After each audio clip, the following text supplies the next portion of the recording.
Hello, I'm Kim Butler. Today's money myth is you should buy term and invest the difference. And this is a fun one because you really should buy term. It's the investing the difference that is the myth. So this is a life insurance discussion.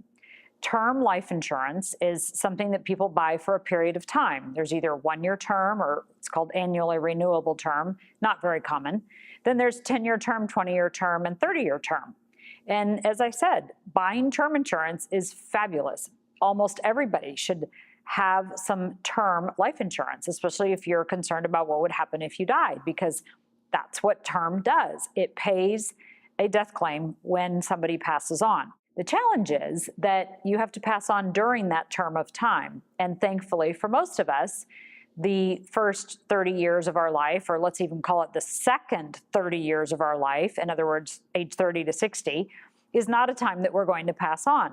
And yet we have term insurance because if we did pass on, it would be important for our families to have some money to go on and replace the income that we had been earning or the work that we were doing for the family, in the case of, say, a stay-at-home parent. So the buy term insurance is not the problem. Where the myth comes in is in the invest the difference discussion.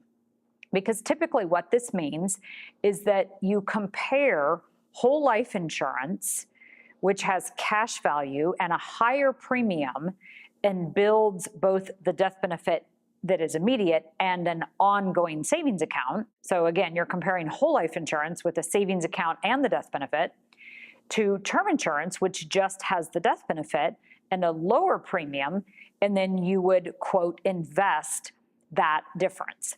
And where this myth has been so popular is for people that don't have a lot of money and just want to buy the term insurance, but then the problem is they don't invest the difference. In other words, they don't do anything. They just buy the term insurance.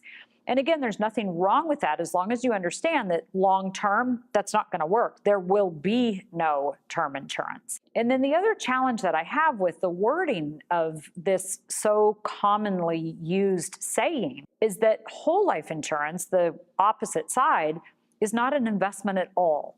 Whole life insurance is designed to act like a savings account or a money market account, or I guess you could even say a CD or even muni bonds or short-term corporate bonds. All of those would be equivalent assets to whole life insurance. None of those are investments. Those are savings accounts.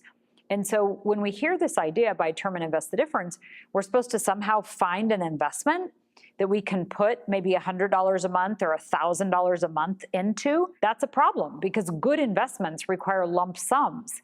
So how are we going to get to the point where we've got this difference saved up? And then, as I've indicated, it really shouldn't be an investment at all. If you're truly going to buy term and do something with the difference in premium between the whole life premium and the term premium, that difference should be saved. If the myth was going to be worded properly, it would be buy term and save the difference. But again, that act, whatever it is, investing or saving, does not happen. People spend the difference. So I like to reword it as buy term insurance and save into whole life also. Now, that's not a fun wording, I realize, but saving into whole life or putting that $100 a month or $1,000 a month or whatever it is for you away in cash value of whole life insurance to add to your term insurance, that's the most effective way to solve the problem of two things. One, what happens if I die young? And two, where do I put my savings? Because the location of savings is very important, and whole life insurance can very effectively store your savings. So you have an environment where if you want life insurance, you should have term insurance and you should have whole life insurance, not just one or the other. Because if you look at it the other side, whole life insurance for most people is too much money to have enough death benefit to secure your human life value. Human life value is the maximum amount of life insurance that any one person can get. And so it's usually a rule of thumb of 15 times your income or 1 times your gross worth. So let's say you have a person that's earning $100,000 a year. They should have about $1.5 million or even $2 million of life insurance. That's the maximum amount of life insurance that any one company would give you, or any combination of companies. Most people cannot go buy $2 million of whole life insurance. I mean, some people could, but the people that could probably need 20 million of whole life insurance. So it's so much better if you buy some term insurance, let's say $1 million or $1.5 million of term insurance, and then you also buy $500,000 of whole life insurance. Then you truly get the best of both worlds, where you have the term insurance, you have the coverage that's inexpensive, but also is not going to probably be there when you die. And then you have whole life coverage, which, as the name implies, exists for your whole life. It's there for your entire life. And yes, you have the savings component that goes along with that. So again, buy term and invest the difference is the myth. And the proper response to that is you actually want to buy term and buy whole life and save the difference.